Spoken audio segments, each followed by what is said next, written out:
चोला बा, दुनिया का भी तोहके देवे वाला भोला बा। तो दुनिया क्या देती हमको?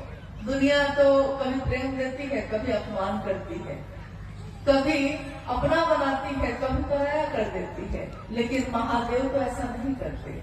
वो एक बार अपने हो जाते हैं तो हमेशा अपने ही रहते हैं। तो शिव की पूजा और शिव की चर्चा में दोनों में बड़ा भारी अंतर है। लेकिन शिव की चर्चा आपके मेरे मन में धीरे धीरे शिव के विचार को, उन्हीं के भाव को, उन्हीं के प्रेम को, उन्हीं की भक्ति को गहरा करता चला जाता है। और साहब महेंद्रानंद जी ने कहा है कि शिव की शिष्यता में एक ही चीज अनिवार्य है। क्या? शिष्यानुभूति पढ़ी है आपने? साहब की बोली हुई, वो लिखी हुई किताब है, छोटी सी, 1990 के दशक में छापी गई थी। आप में से किसी ने शिष्यानुभूति पढ़ी है? आओ चले शिव की और किताब में भी है वो। आपने किसी ने पढ़ी है? गढ़वा में कोई पढ़ा ही नहीं शिष्यानुभूति? पढ़ेगा ना कुछ लोग? तो उसमें एक ही चीज अनिवार्य है। कुछ नहीं है तो कोई बात नहीं, अस्थाई शिष्य भाव, यही एक अनिवार्य चीज है। लेकिन ये अनिवार्य चीज जो है बड़ा मुश्किल है, बहुत कठिन है। लेकिन करत करत अभ्यास के जरमती होते सुजान। करत करत अभ्यास यानी शिव की चर्चा करते करते, शिव की बात करते करते, दूसरे को स्टेशन पहुंचाते पहुंचाते हम भी पहुंच जाते हैं। दूसरे को महादेव का रास्ता दिखाते दिखाते हम भी उस रास्ते पे चलने लगते हैं। कहता है ना, हमको नहीं देखा हुआ है, तुम दिखा दो, तो हम भी तो उस रास्ते पे चल देते हैं। तो शिव की चर्चा करते करते हमारा मन धीरे धीरे धीरे धीरे शिव के लिए अस्थायी भाव से आने लगता है। एक जिज्ञासा है, शिव गुरु को मानते हैं, उनसे दया भी मांगते हैं, नमन भी करते हैं, पर चर्चा नहीं कर पाते हैं, तो शिव मेरे गुरु नहीं होंगे क्या? चर्चा कैसे कर पाएंगे? दया मांग पाते हैं, नमन कर पाते हैं, लेकिन शिव की चर्चा नहीं कर पाते। शिव से दया मांगना, अगर आपने पहला सूत्र ठीक से कर लिया है तो ये हो ही नहीं सकता है कि आप चुप बैठिएगा, क्योंकि उसके बाद तो आप जो बोलना शुरू करते हैं। जो लोग मूक थे, मौन थे, अपने घरों में बंद थे, उन लोगों ने जब शिव को गुरु बनाया तो ऐसा बोलना शुरू किया कि सामने वाला जब मिलता है तो घबरा जाता है, कहता है पहले ही कि हाँ हाँ हो गया, अब इससे ज्यादा मत बोलिए, हम मानने को तैयार हैं, शिव मेरे गुरु हैं। वो इतना बोलेगा कि महादेव को गुरु बनाए भैया, बनाए, कि लास्ट में वो कह देता है कि हाँ भैया अब मत बोलिए, अब थक गए। थक के वो कहता है कि इससे बढ़िया है कि मांगिए लेते हैं, तो मांग लेता है वो। यानी कि तब भी आप चुप नहीं होते। शिव का ध्यान, शिव का भाव दिल में थोड़ा जागे, दिल में थोड़ा जागेगा तो मुंह से तो अपने आप ही निकलता है। ये शास्त्र से बोली हुई बात है, ये शिव गुरु का मंच है।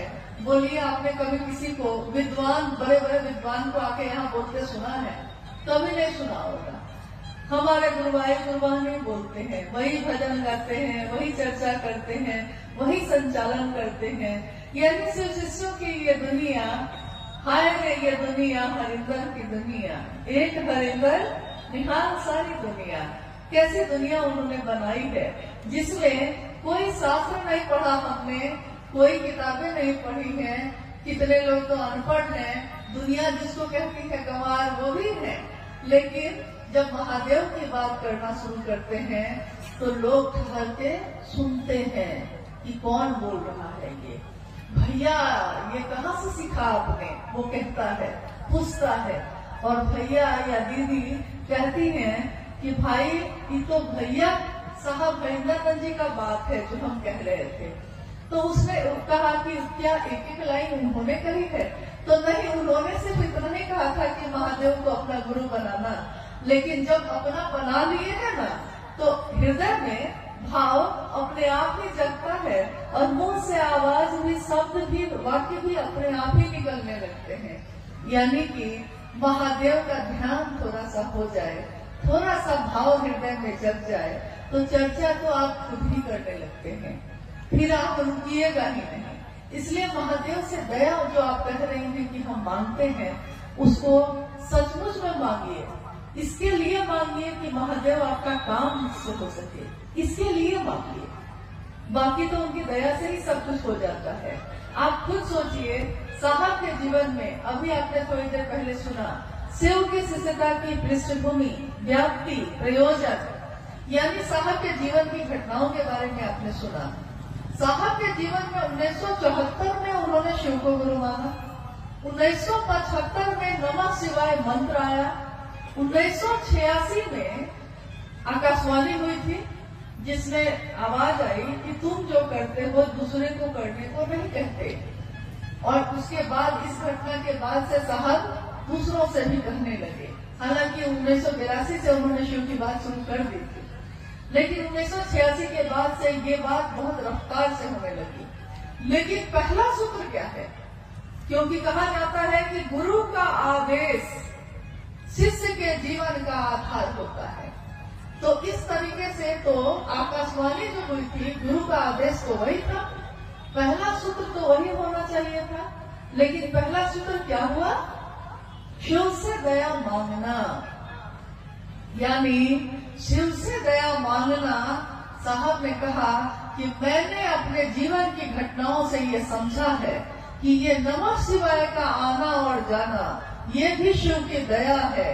ये आकाशवाणी का मुझको प्रेरित करना महादेव के काम को करने का, ये भी महादेव की दया है।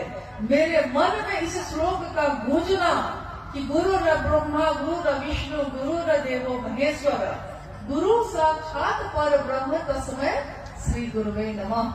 और मेरे मन में गुरु भगवान होते हैं, तो भगवान गुरु क्यों नहीं है? भगवान को ही गुरु मान लिया। ये प्रेरणा मेरे मन में भरने वाले शिव की दया है।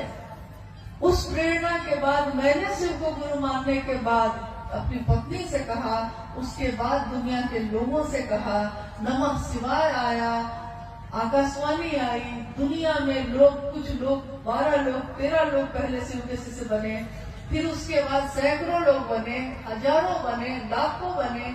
आज शिव शिष्यों की संख्या करोड़ों में है। यहाँ तक कि लोग कहते हैं कि गणना हो सकती है क्या? तो हम लोग कहते हैं कि असंभव है। क्यों? क्योंकि जैसे ही गणना शुरू करिएगा, इधर से शुरू कीजिएगा कि तब तक तो दूसरा प्लॉट जारी है। मतलब अभी 5 आदमी का किया है तो 10 आदमी तो और घोषणा होके रेडी है। कितनी की गणना करिएगा, कितनी की गिनती करिएगा? तो देखिए, गणना नहीं हो सकती, इतने शिव के शिष्य हैं। किसके कारण हुआ? तो पहले सूत्र में साहब ने कहा कि शिव की दया के बिना यहाँ कुछ भी नहीं हो सकता, यहाँ करने जैसा कुछ भी नहीं है। मात्र महादेव की दया ही करने लायक है। देखिए, अभी हम लोग आए तो धूप थी इतनी तेज, महादेव के भाव में हम भी हैं, महादेव के भाव में आप भी हैं। क्या मौसम नहीं बदल गया? कब हवा ठंडी हुई आपको पता भी नहीं चला, आपका ध्यान भी नहीं गया। इससे पहले बहुत गर्मी थी। तो मौसम बदलते हैं, भाव बदलते हैं, मन बदल जाता है, गर्म पानी कुछ पानी में बदल जाती है, कुछ भी हो सकता है यहाँ। तो महादेव की दया से सब कुछ हो सकता है।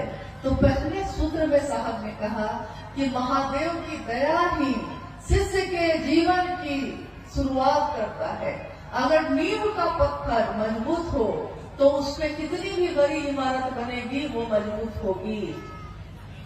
नींव का पत्थर यानी कि घर जब हम बनाते हैं तो घर बनाते समय नीचे नींव बनाते हैं, तो नींव बहुत मजबूत बनाते हैं, क्योंकि हम कहते हैं कि नींव मजबूत होगा तब ना दीवार भी मजबूत होगी। तो शिव से दया मांगना उसी नींव की तरह है। अगर शिव से दया मांग लिया है ठीक से, मन से, इसके लिए कि आपका काम हो सके, तो चर्चा तो आप ढूंढाल करिएगा और नमन में तो आपका मन दिन रात रहेगा ही रहेगा। इसके सिवा और कोई चारा नहीं है। अब क्या आएगा? हाँ, एक अंतिम जिज्ञासाएं तो बहुत हैं, लेकिन हम सभी समय में बंधे हैं, इसलिए एक अंतिम जिज्ञासा है कि हम गुरु भाई